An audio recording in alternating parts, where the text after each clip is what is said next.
making $10,000 a year and I have a $100 a week expense account. So I thought I was in heaven.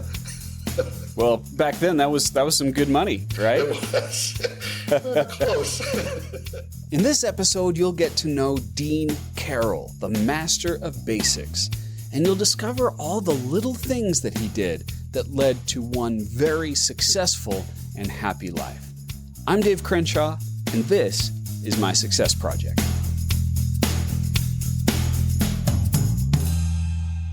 Welcome back, friends, to the Dave Crenshaw Success Project. This is the show where I teach my children how to be successful through the life stories of others, but you get to come along for the ride and learn with them.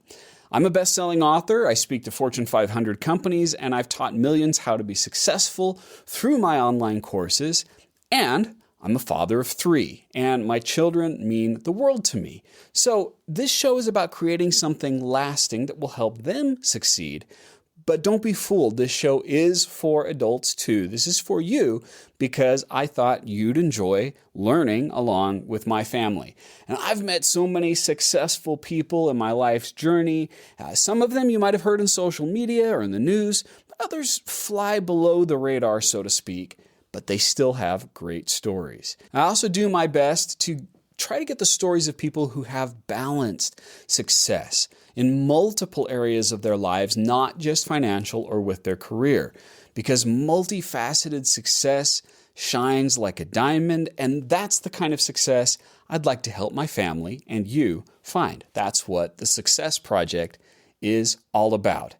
So before I begin this interview with a very special guest who's a very good friend of mine, I'd like to ask you to do one thing as you're listening. No, it's not like or subscribe, although that's great. I'd like to ask you that as you listen, you look for something. You look for something that you can do because you're going to learn a lot of wonderful things from Dean Karrel today.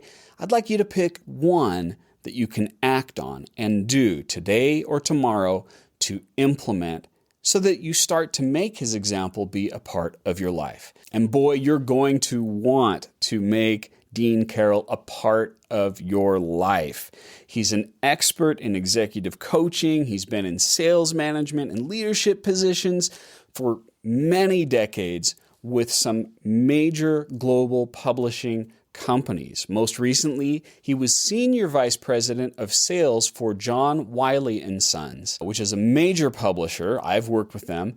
And his sales teams have worked with huge retailers, Fortune 500 companies like Amazon, Barnes & Noble, Costco, and other national chains. Dean now has a consulting business that provides sales training programs along with career and executive coaching. You can find that at theskyridgegroup.com. I know him as a LinkedIn learning instructor where he has dozens of courses on sales and leadership. Dean is also the author of Mastering the Basics, a fantastic book about simple lessons for achieving success in business, and plus, Dean is just one heck of a nice and thoughtful guy. Dean, how are you doing? Dave, this is such a treat to be here today with you, so thank you so much for the invitation.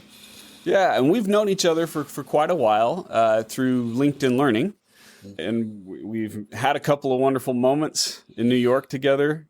You took us out to get oysters, and then a couple of years later, you and I went to the Jets game there, which was terrible, let's be honest. It was. It was interesting. But it was great to be with you. And one thing that I always admire about you, and this is the reason why I brought you on, is you are someone who is an example of balanced success. You know, you've achieved a lot in your professional career, but you've always also been a family man. Can you talk a little bit about why that is? Well, I've always been a believer of family comes first, and it's something that I learned. I think we learned these things from our parents, and I was also very fortunate. My very first manager in business, my very first job was with a textbook publisher, and he'd talk about, working hard and going seeing customers and having our obligations to our business. But he said, at the end of the day, your family comes first. And I think that is so true. I mean, we sound like old men, but at the end of the day, life is too short.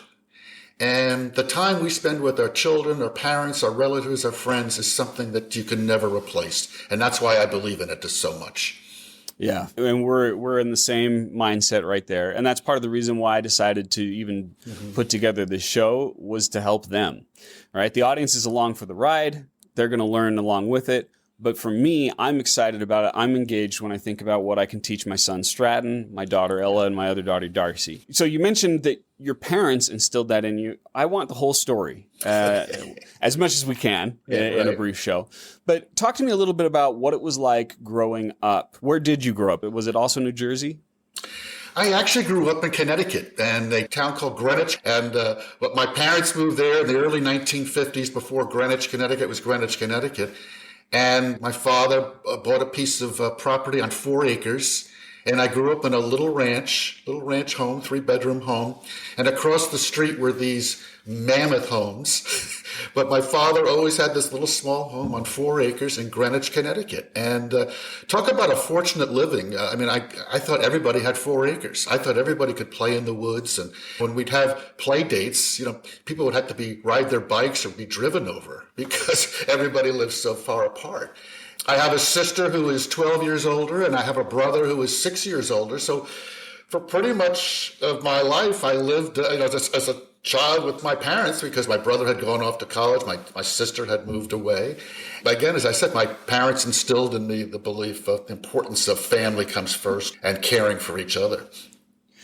So one thing that is always interesting to me is the idea that when we're kids, we have some idea about what we want to be when we grow up, and it almost never happens.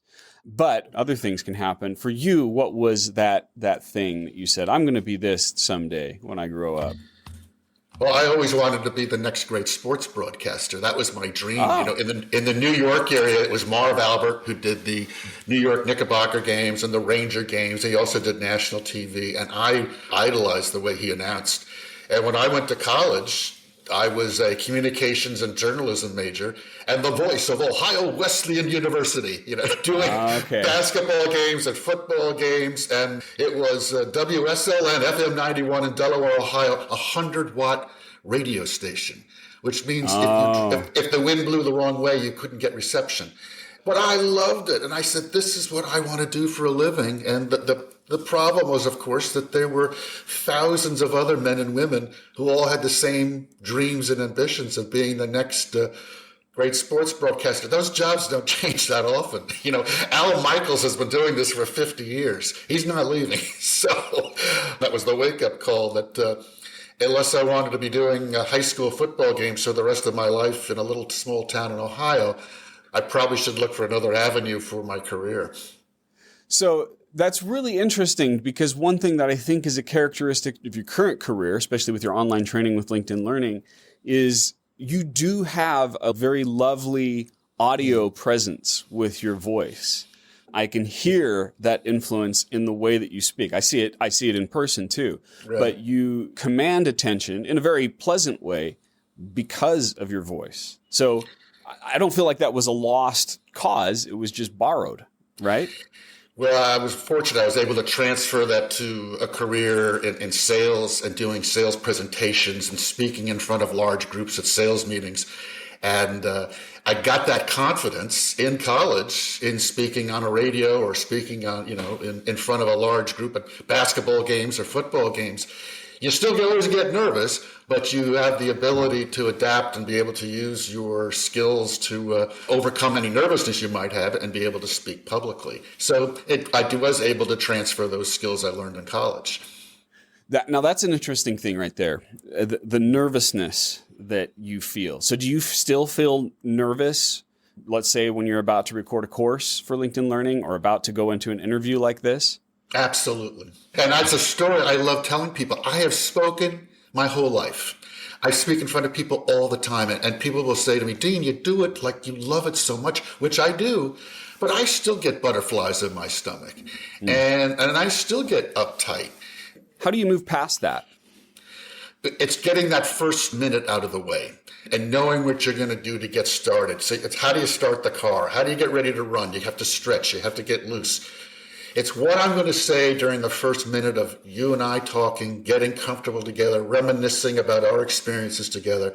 And then you move on from there. You take a deep breath and say, this is a conversation just between Dave and I.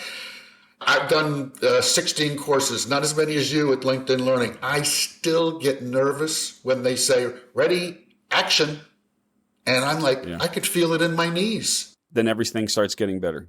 You got to take a deep breath and say, you know what, just do it. You know how to do it. But I often say to people, if you're not nervous or if you don't have a little butterfly in your stomach, maybe you're not taking it seriously enough. And again, that's my way of looking at it. Yes, well, I teach about procrastination, right, and how to fight procrastination. And what I talk about is the emotion that you feel. You feel great about the idea when you're planning it. You feel great usually once you start working on it. The one point where you don't feel great is just before you're about to start. Yeah. And so if you can just push past that one moment, then everything starts getting better.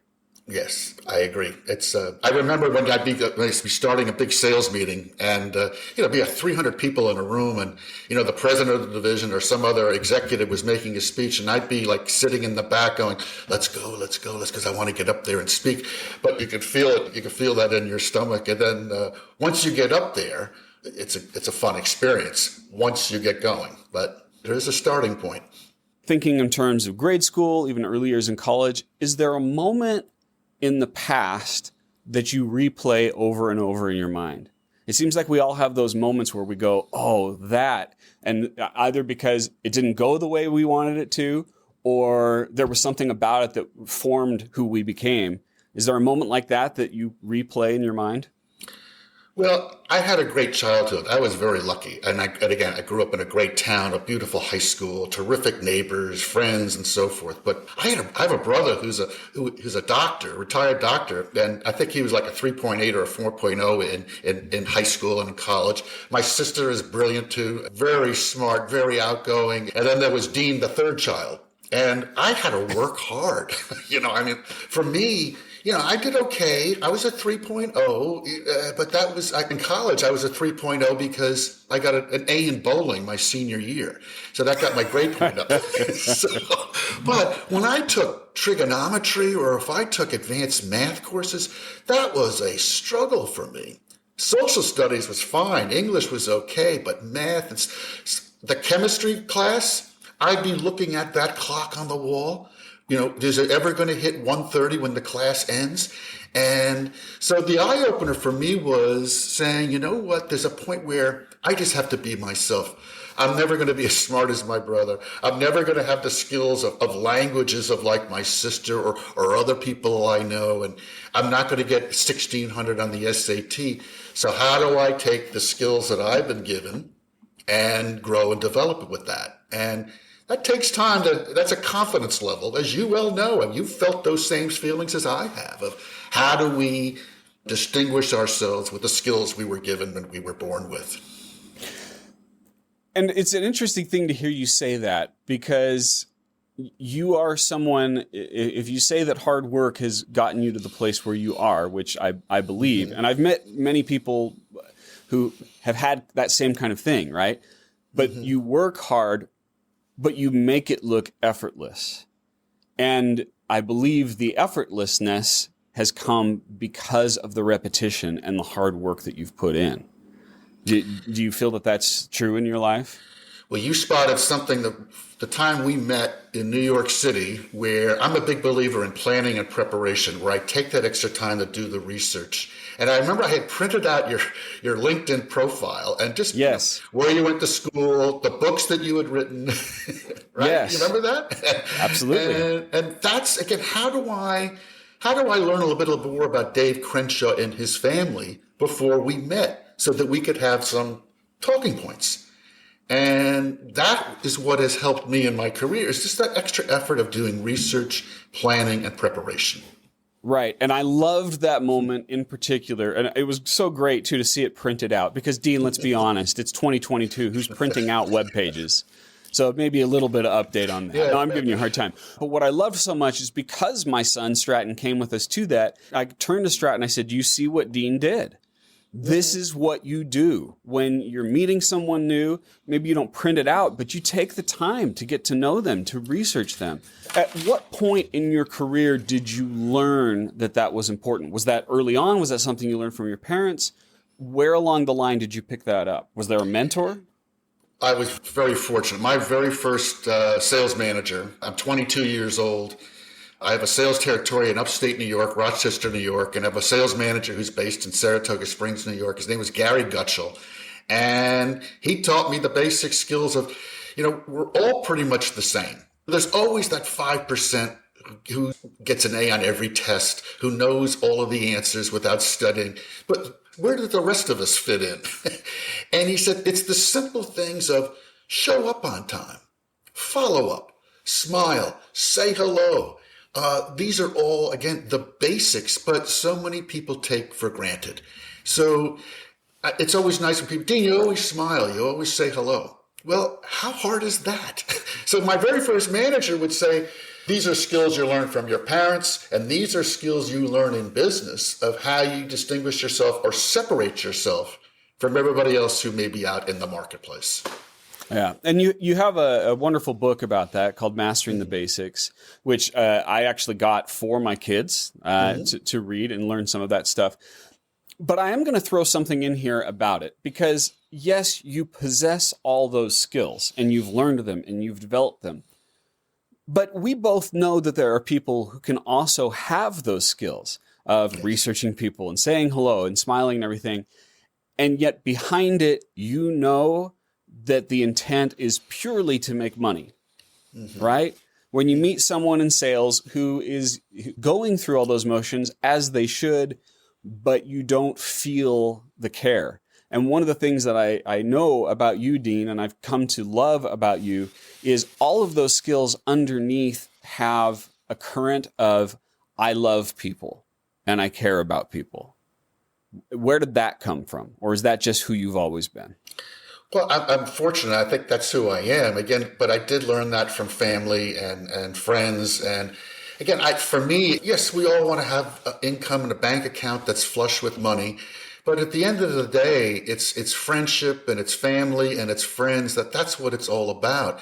I take pride in the fact that when my kids were growing up, that yes, I traveled all over the place. I have 1 million miles on United and 500,000 on American Airlines. But I got home in time for my daughter's basketball games as best as I could for events that my son was doing. And I would take the red eye from California and do the 24-hour trips back and forth from Chicago so I could be there for family events. When people say I work 18 hours a day and, I'm a Silicon Valley executive and I pride myself of working all these hours. Again, life's too short, so it's you want to experience what family means, what friendship means, and that's just in my inner core of what I believe. Yeah. Yeah. And what I want to do, and in fact, with every guest that I bring on, I don't want to bring on someone who is just financially successful. Mm-hmm. I believe that there are 6 achievements: your relationships, your health, your profession, your money management, and a cause, which is greater than money, and then having fun. And I think you're a great example of good balance with all of these things. Well, you're preaching to the choir because you are a great example of, you could use a phrase, you're going on your oasis and you shut down. You go away. You say, I'm taking the family and we're going to England and we're going to France or whatever. Or just staying at home, just a staycation. Yes. And you set a great example for that. And people should learn from that. There's always going to be opportunities to do another job or find a way to make money, but you're never going to get back the lost opportunities of spending it with your wife and your children. Yes. Okay, so let's go back to the Dean story here, the progression, the origin story of the hero known as Dean. So you're in college, right? You're studying broadcasting, correct? Mm-hmm. Yes. So where was the turning point in your career? Because I know you went into, was it publishing first or was there some step before publishing? So I graduated with a degree in communications and a minor in journalism. I love writing and I love current events and things like that and the broadcasting aspect. And then when I graduated and I realized the wake-up call was, NBC is not calling for me to do the game of the week, the Yankees versus Red Sox, and it would be a long struggle. So you have to earn an income, and bartending can only last so long. And so I worked at a restaurant, and I did that, and then I said, how do I take my skills from college of writing and communications and take that to a career that I could actually make some money? And I interviewed with publishing companies. My first job at 22 was, again, with Prentice Hall, which is now Pearson. And I became a sales representative calling on professors in upstate New York, from Syracuse to Buffalo, Jamestown to Elmira, a territory with, 50 different, mostly were all community colleges and business schools. Business schools meaning business institutes, not MBA business schools, but, the Elmira School of Business. And Elmira, New York. So I would see professors with PhDs. I was 22. I looked about 16. You talk about a learning curve, and talk about a real hit on the confidence of like, what the heck am I doing? So you're out there, you're making these sales calls. You're young. You said 22, right? Mm-hmm. How much training did you have before they threw you to the wolves, so to speak? Did you feel prepared, or did you feel like you were just making things up as you were going along? Again, I was very, very lucky. In this day and age, we see all the time people who are thrown to the wolves go make calls or go to try to sell something. Prentice Hall had a really good intensive training program, gathering information, assessing need, and then presenting product, INP. Still remember all these years later. Nice. And, my first sales calls were before the training. I mean, they just go find the accounts of where they were. I used to bring bags of catalogs and samples. And, oh my gosh, I would bring my whole office with me when I would go see customers. And then I realized after the training is how you customize it for when I'm visiting somebody like a Dave Crenshaw versus seeing somebody like a Todd Dewitt or whoever it might be, of how you customize your presentation based on who you're visiting. So again, I was very fortunate. I worked with the number one publisher, Prentice Hall, at the time. Okay. It was Prentice Hall versus McGraw-Hill. I called on community colleges only, which means no one else really did that at that time. They didn't have sales representatives calling on community colleges. So when I would show up, even though I looked inexperienced and young, professors would actually say, come right in. So I thought sales was easy. Because number one supplier, number one product in a territory where other sales representatives really didn't show up. So I'm making $10,000 a year and I have $100 a week expense account. So I thought I was in heaven. Well, back then that was some good money, right? It was close.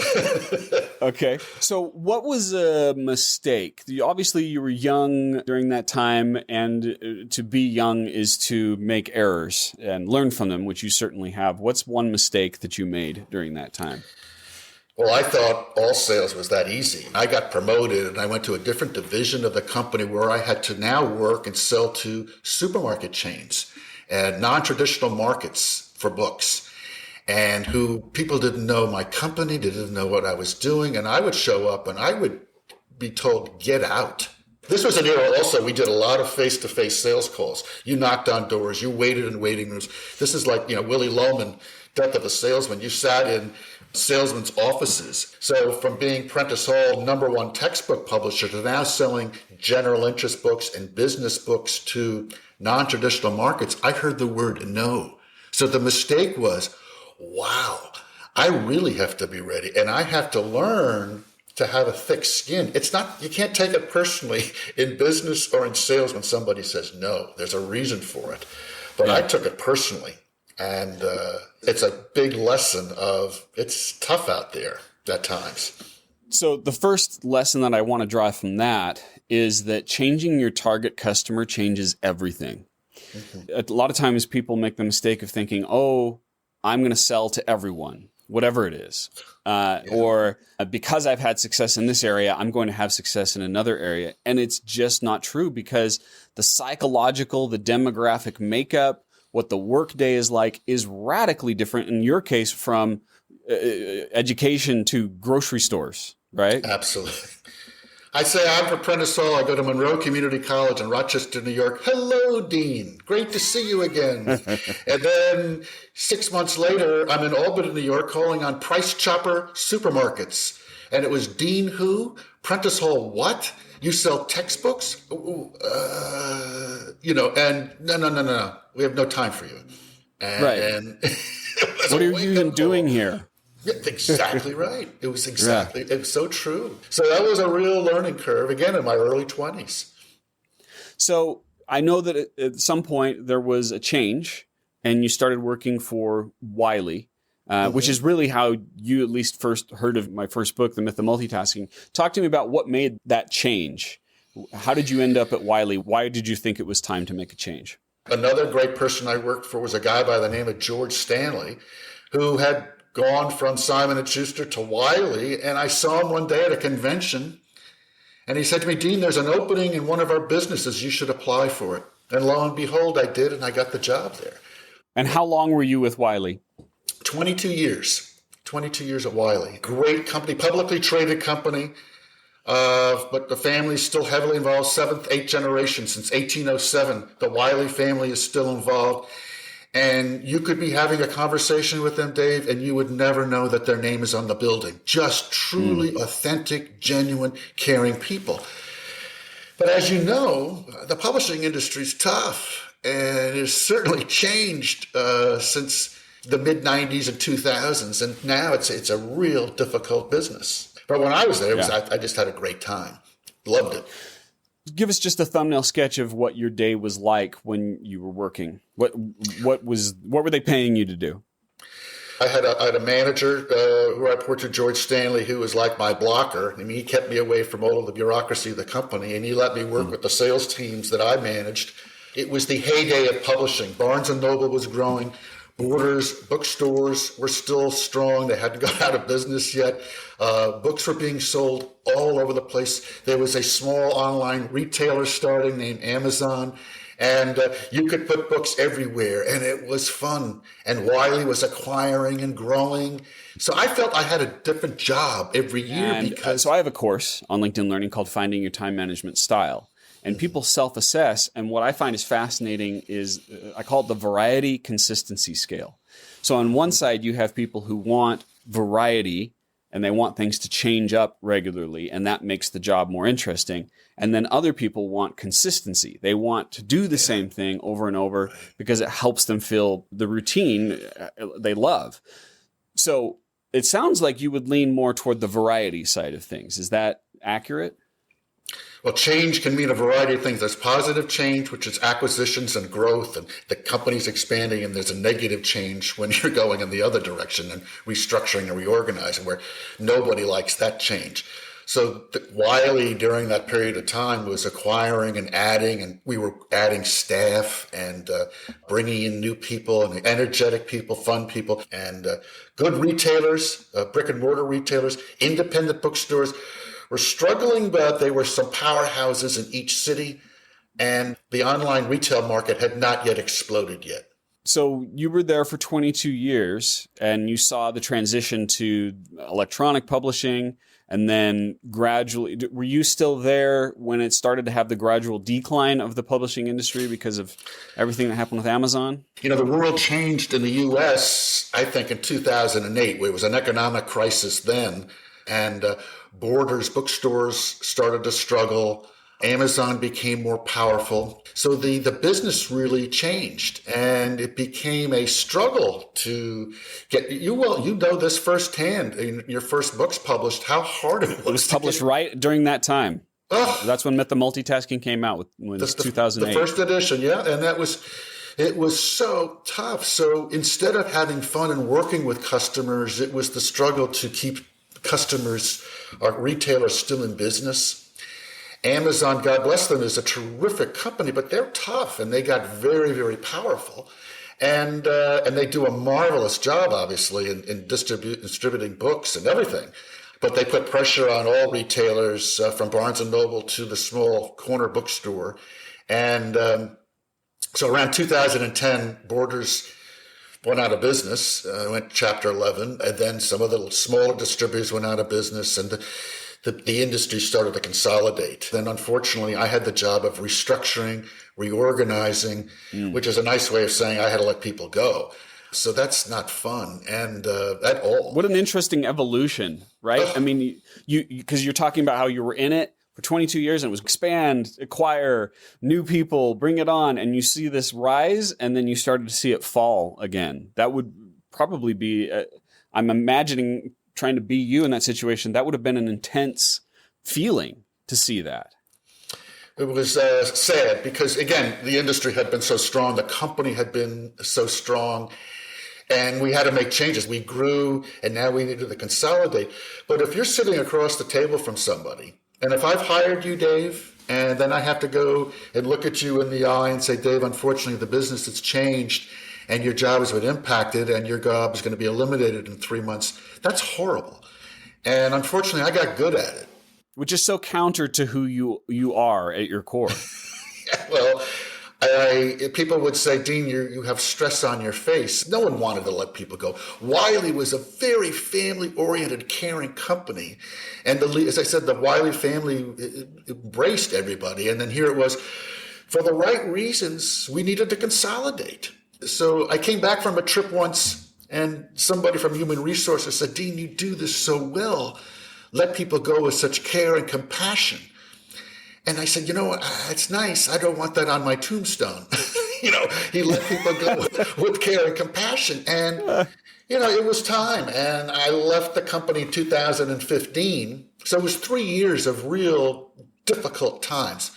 Restructuring, reorganizing, redeploying, all of those words, the buzzwords. And I left on good terms. It was just time.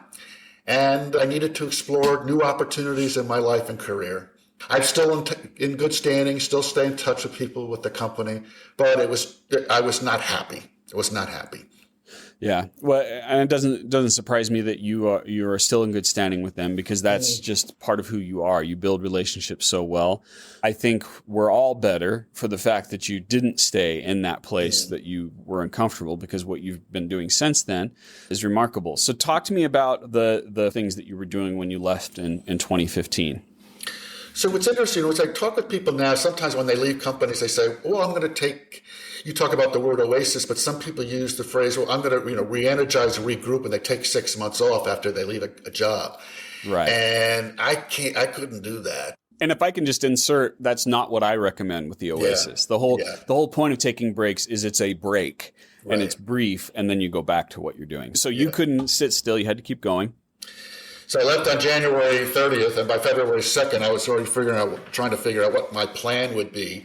And I always talk about having plans. You got to have a strategy.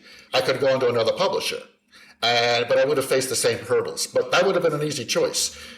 Just join another company. I could use my sales experience and go to a different parallel industry, possibly, maybe music or entertainment, communication. And then you start to think more radical ideas. What are the things that I enjoy doing? Well, I enjoy working and coaching with people, motivating and encouraging. So you get that aspect of training and coaching.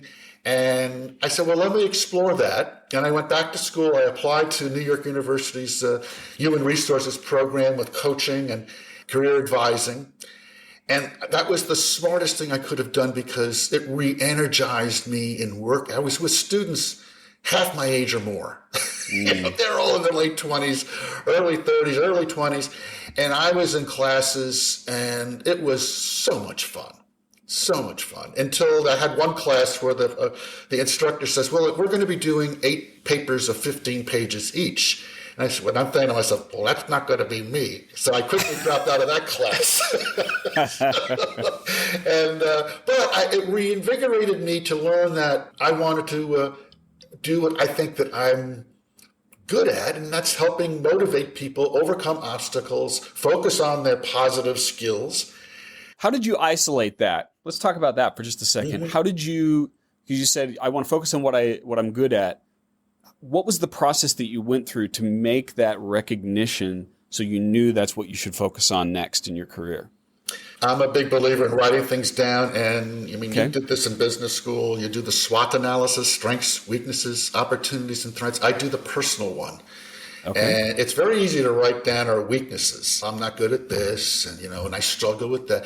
And I try to say, well, what are the three biggest strengths? Dave, you're good with people. You're always upbeat. You're encouraging. And one of your strengths is you're incredibly honest. You're incredibly open with some of your faults, which people learn from. You've had struggles in your life, and you've been very open with that in, posts you have on LinkedIn. So as you write down things, you write down your strengths, your weaknesses, opportunities, and threats. So for me, the opportunities, like I said, I like sharing that I've struggled. I like sharing that I get nervous speaking in front of people and my faults. It shows that I'm real. It's okay to admit that you need to improve in certain areas, and it's okay to take credit. I mean, Dave, you're really good at, you talk about your focus and commitment, so you're not multitasking, and because you can't multitask. You need to be focused, as do I. And so it's sharing those types of things with people that I think that can help them overcome the hurdles that they may be experiencing. And so the way that you translated that was through coaching, through consulting, after you left. Well, you said, earlier you spoke about having a targeted audience, and I did the exact thing that you're not supposed to do, where I said, I'll coach anybody.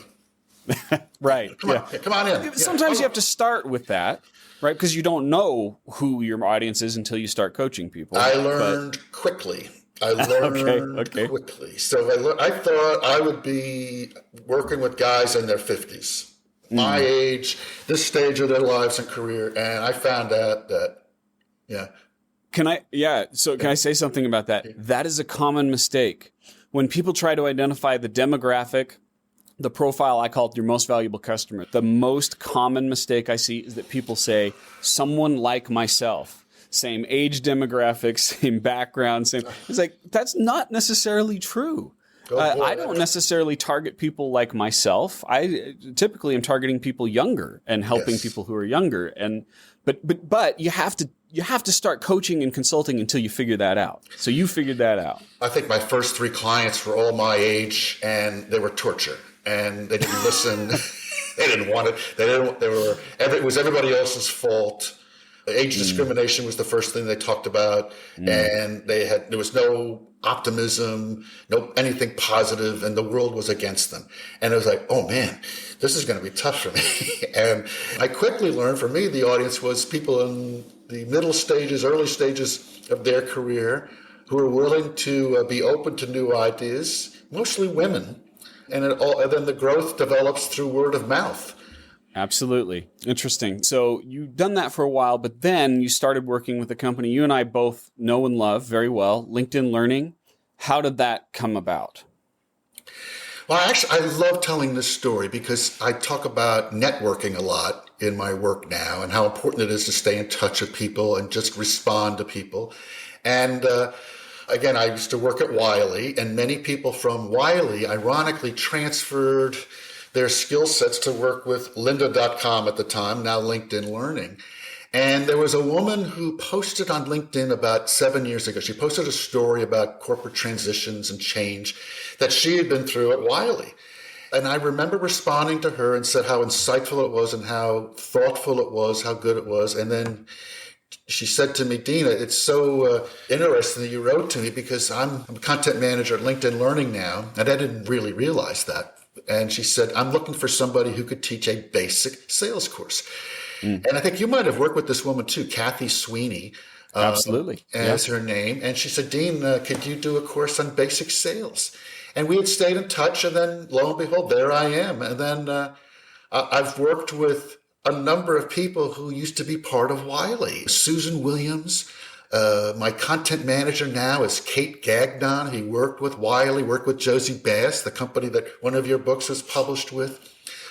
Dan Brodnitz, who oversees a lot of the management of the content strategy and development of LinkedIn Learning. He worked with a company called Cybex, which was acquired by Wiley in the early 2000s. And he had remembered me because he said to me, Dean, I remember when we were acquired, you came to my office and said hello.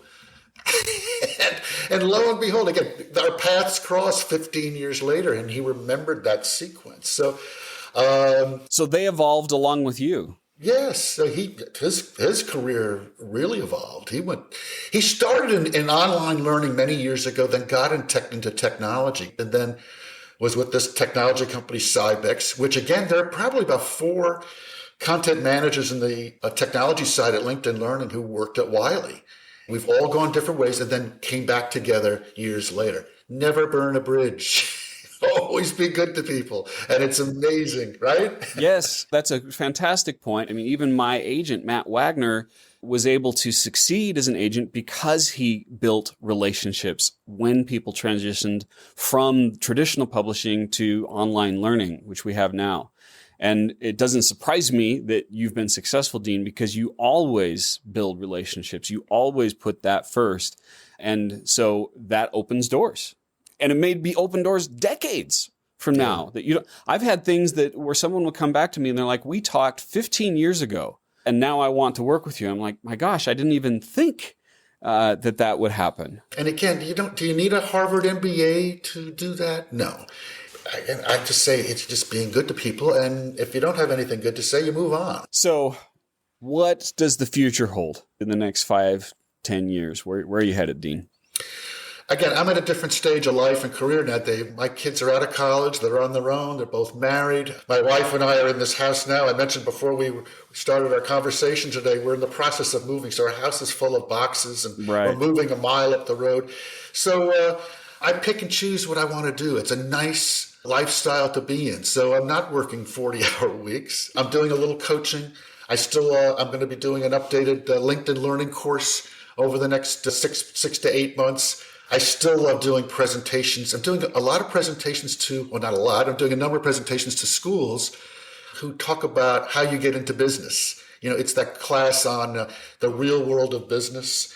St. Francis College in Brooklyn, I go to every semester, talking about life experiences and how a B student can be successful in life and career by just being yourself.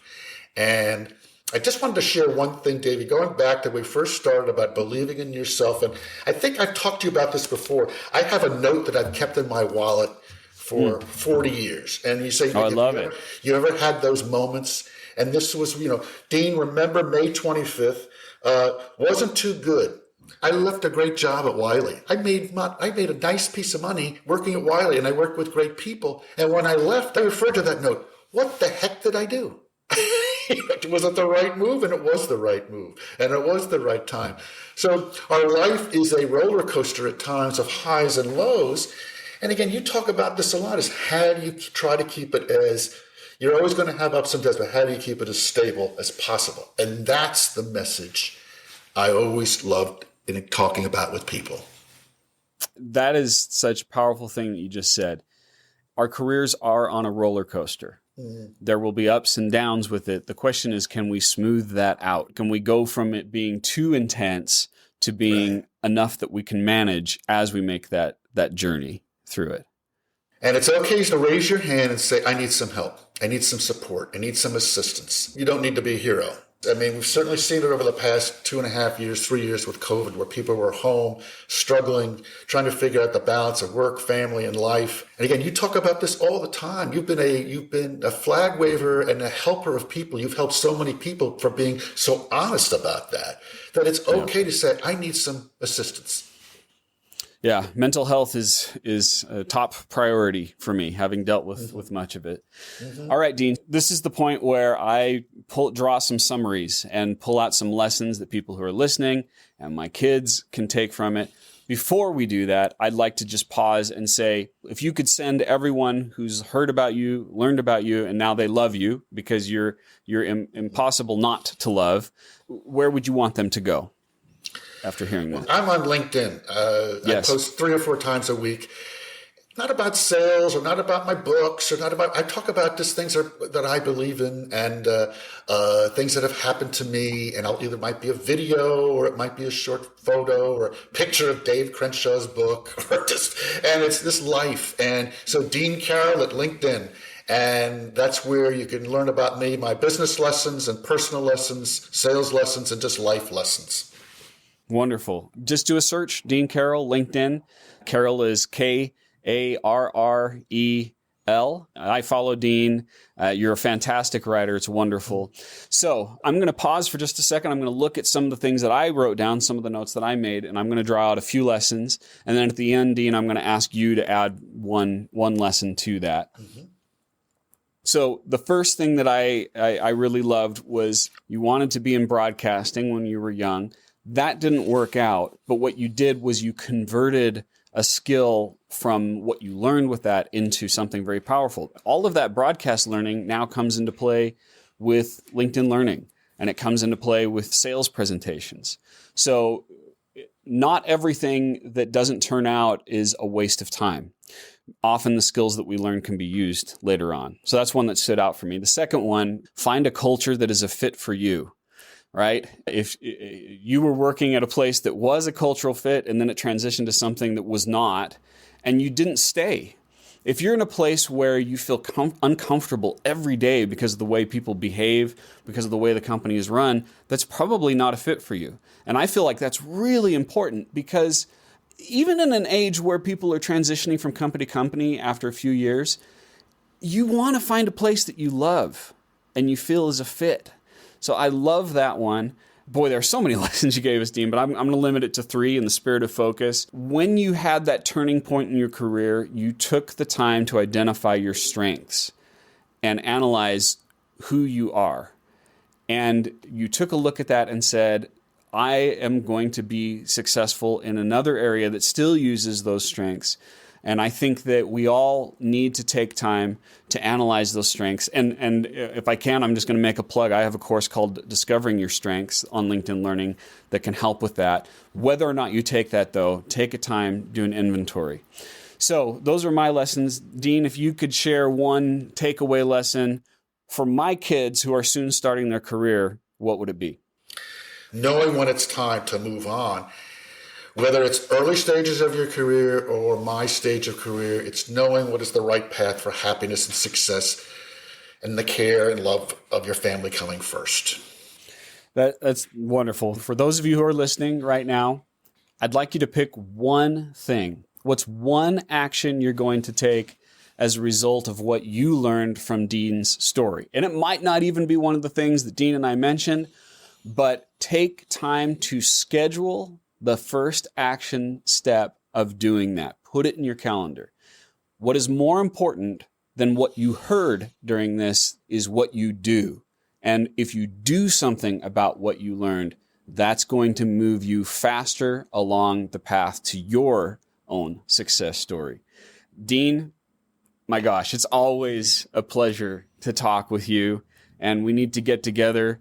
Even if it means we brave another terrible game in the cold or just, getting together for dinner, we need to do that soon. I love you so much, my friend. Thank you for coming. Well, it's a mutual feeling. I am so glad that you and I have crossed paths over the course of our career, and it was an accident in Carpinteria 6 years ago. You were doing a course, I was doing a course, and we built on it from there. And to see you multiple times now and spend this time together, I feel so fortunate.